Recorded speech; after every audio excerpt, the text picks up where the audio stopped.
it like you mean it. Hey guys, welcome back to our channel. So this video is going to be another makeup tutorial like they normally are. I really don't have that much to say, so I'm not going to make this intro forever long like I normally do. But what I will say is that I did do like a little mini hair tutorial on how I did my hair right now. So I will link that up here. You can check that out when you're finished with this video. But I don't have anything else to say, so let's just jump right into the video. So I've already primed my skin just to save some time. I did go in and use my MakeupForever Step 1 Hydrating Primer, and then I went in with my Tatcha Soap Canvas Primer just to kind of smooth out my skin. For foundation, I am going to go back into one of my very old holy grails, and this is the WetnWild PhotoFocus foundation. I am in the color Caramel. I absolutely love using this foundation, especially when I'm going out for events, because it just photographs, and trust me when I say that there is no flashback.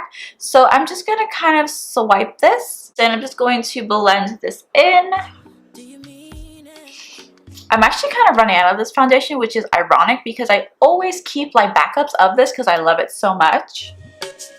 Touch me like you need it. I'm also going to take a little bit of my MakeupForever Ultra HD foundation. This is in the shade Y435. And I'm just going to take a little bit of this and go right on top of that. I honestly love the mixture of those two foundations. Again, they look beautiful when you're going out for events.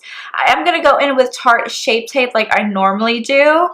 And I'm so running out of this one too. I feel like I'm running out of so many products. I really need to stock up. What I am going to do is go in with my Wet n Wild PhotoFocus Concealer. This is in the color Medium Tawny. And I'm going to put this just kind of on the outer perimeters of that highlighting area just to add a little bit more highlighting effect. And then just blend all of that in.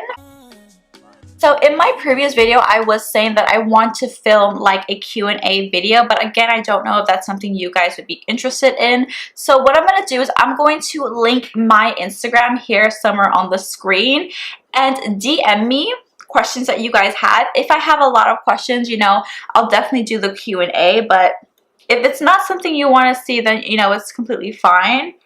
To set that, I am going in with my Mercier translucent powder. Absolutely love this powder. This is always just going to be like my holy grail powder. I don't think I'll ever not repurchase this. To set the rest of my face, I am going in with my Maybelline Better Skin powder in the color Coconut. You guys know I absolutely love this powder. I just use a flat kabuki brush and just kind of like push the product into my skin. What I really like about this powder is that it sets everywhere, but it also gives me a little bit of color back into my skin, because when you are putting a lot of powder on your face, it doesn't matter if it doesn't have any flashback or any color, it sometimes does wash you out. And me, being a brown colored girl, I have to be really careful. I'm going to move on to a bronzer, and I know I have been using the Kat Von D Shade and Light palette for like almost every single video since I've gotten it, but I'm going to go back to my holy grail, and that is the Hoola Benefit Bronzer.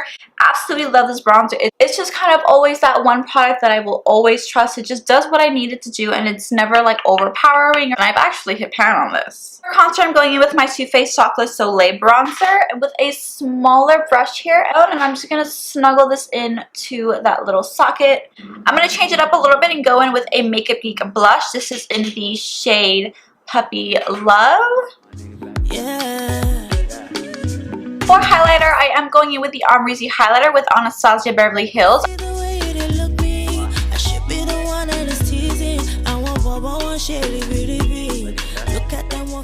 I'm just going to quickly set everything using my Morphe Continuous Setting Spray. So we're going to be moving on to the eyes, and I'm going to be using a lot of Makeup Geek eyeshadows. So the first shade I'm going into is Tan Lines from Makeup Geek, and I'm going to be using this as my transition shade. And now I'm just going to be mixing two shades. This is Bitten from Makeup Geek, and then this is Cherry Cola. I'm just going to be mixing these two together and blending it in my crease and outer V. So I'm just tapping it first and then lightly blending it into the crease. I know you want me.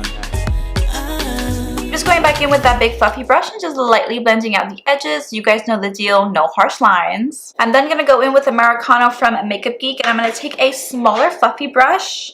I'm going to first use a little like tapping motions to press on the pigment, and then really lightly blend it up into that crease. I want the outer corner to still be a little bit darker, so I'm going to go in with Corrupt from Makeup Geek, which again is just a regular black shadow, and I'm actually going to take a pencil brush here and I'm going to use that to put it in that outer corner. I know that still looks a little harsh, so I'm going to go in with a little bit of Americano, and I'm just going to really lightly blend out these edges. Now for the star of the show, my lid color. I absolutely fell in love with the shade when I saw it on the Colourpop website. This is in the shade Glass Bowl. The color of it just changes when the light hits it. It almost looks green at some point, and then at the others it looks like a gunmetal silver. So I am going to wet my brush here. You do not have to do this at all because the pigment of the eyeshadow does justify for itself, but because I did put my base on, I don't want any type of fallout on my actual face. Now what I'm going to do is just take a little blending brush here and just like buff out the edges. I am going in with black liner on my waterline. This is the MakeupForever Artist Color Pencil. For my lower lash line, I'm going to first go in with Americano, and I'm just running this against my lower lash line. I'm going to pick up a little bit of that black shadow, and I'm just going to really tightly press this really close to my lower lash line. For my inner corner highlight, I'm taking the Ofra and Nikkietutorial's collab and just tucking this right in my inner corner. And then for liner, I'm taking my NYX Epic Ink Liner. Now for lashes, I'm going to be going into one of my holy grails. These are the Christiana number 43 lashes. The glue that I use is the Duo Black Glue. This is the brush on one. I can't tell you how many times I'm like, oh, there you go. This has happened so many times to the point where I've actually lost my lashes and I can't find them back. Oh my god, let me put these on before I lose them. Your time is running out. Say it like you mean it. Mean it. You better mean it. I did apply some mascara off of camera. I used my Monsuire Big Mascara from Lancome, and I'm going to move on to lips. This look is almost done. You can of course line your lips with whatever you want. I'm going to go in with my favorite. This is Chestnut Maroon from WetnWild. And then for lipstick, I'm going in with one of the Milani matte lipsticks. This is in the color Matte Style, number 76. Girl, you know it's all on you. I'm already on my way. That link up overdue. So this is the end of the look, guys. I'm actually really loving the way that this looks, and I probably will be doing this look the next time I go out. So if you guys like the video, please give it a thumbs up, comment down below, and also please subscribe if you haven't already. I need like a fan for me to do like my slow-mo now. I know you want me. I know you really want me. I know you want me.